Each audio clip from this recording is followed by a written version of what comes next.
Hello, this is George Hutton, and you are listening to the Mind Persuasion Podcast. Today we'll be finishing up our study of money brain. For more information, please visit mindpersuasion.com/money-brain. Final words. Once upon a time, there was no life on Earth. Then something happened. Maybe God, maybe lightning, maybe aliens. But life is different. Life seeks energy. Energy to grow, to change, to expand, to evolve. This went on for maybe 1 billion years until recently. Then humans showed up and started talking. Once humans invented money, everything changed. For 1 billion years, the only energy any organism could get was the stuff it could literally get. Monkeys could only get bananas. Polar bears could only get fish. Once we talking monkeys invented money, we could store energy outside of our bodies. This means we could learn anything and turn this into stored energy. For most people, the idea of money is painful, something they want but don't know how to get. Hopefully by now you know that money is a nearly magical idea, this stored energy that can be used to buy things that haven't been invented yet. Let that sink in. Squirrels can gather nuts and save them, but they will always be nuts.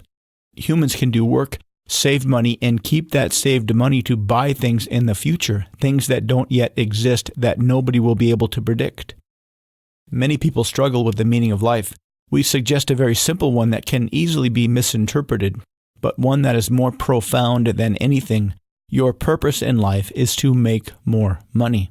Does this sound harsh? Does this sound evil? Does this sound selfish? Does this sound greedy?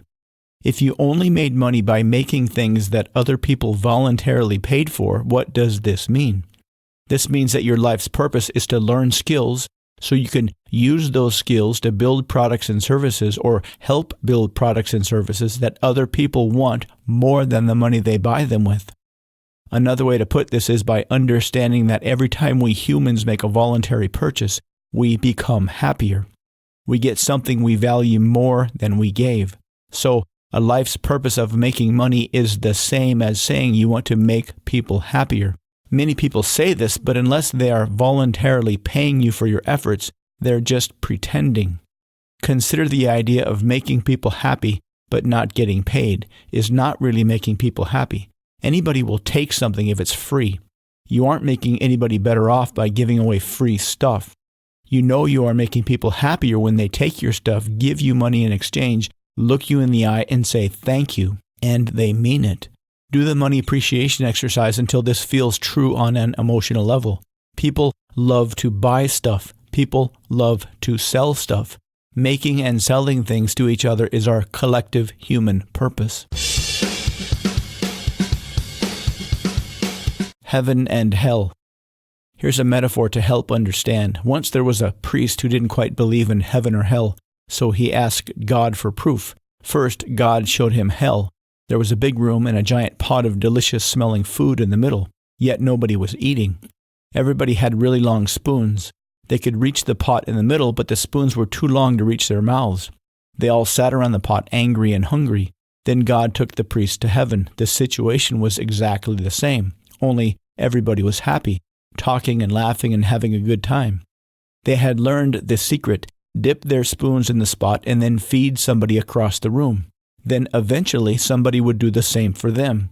In hell, everybody wants something, but nobody is willing to help anybody else. In heaven, it's the opposite. Because everybody is willing to help everybody else first, they are certain somebody is going to help them. This sounds very much like the words of Adam Smith, who wrote in 1776. It's not from the benevolence of the butcher, the brewer, or the baker that we expect our dinner, but from their regard to their own interest. This means the butcher, the brewer, and the baker all want our money, but they know in order to get our money, they must first make something that we want more than our money and offer it to us in exchange. Your future. If you do the exercises in this guide and keep your mind focused on satisfying the unmet needs of others by creating the products and services or helping create them, they might be willing to trade money for, you will not fail. This is your human purpose, your destiny. Everything that exists today was born from this creative desire to make something that somebody else would gladly pay for. Under these very simple and ancient guidelines, the more money you make, the more of your fellow humans you have helped, satisfied, and made happy.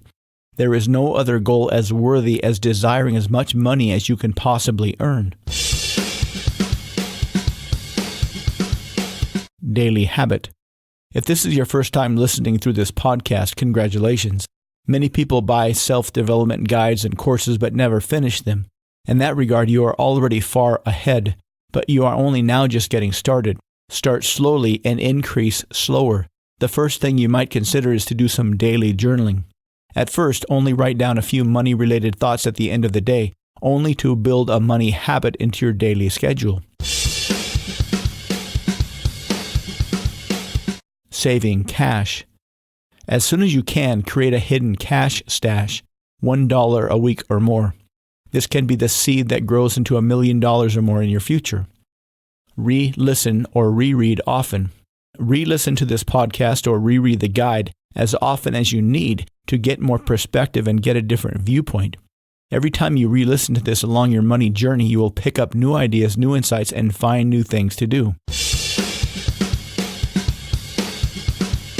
Kill your beliefs. When you are ready, start to find and eliminate your negative beliefs. This will be painful, but it is necessary. Ask anybody who has made the journey from being a couch potato to being healthy and fit. The beginning always sucks, but it's always worth it if you stick with it. On the other side of your limiting beliefs is a life filled with prosperity and happiness beyond what you may now be capable of imagining. Do not let those beliefs hold you back any longer. Find them and kill them and claim your birthright. Always more money. Embrace this idea that you will always want more money. That wanting more money means making people happier.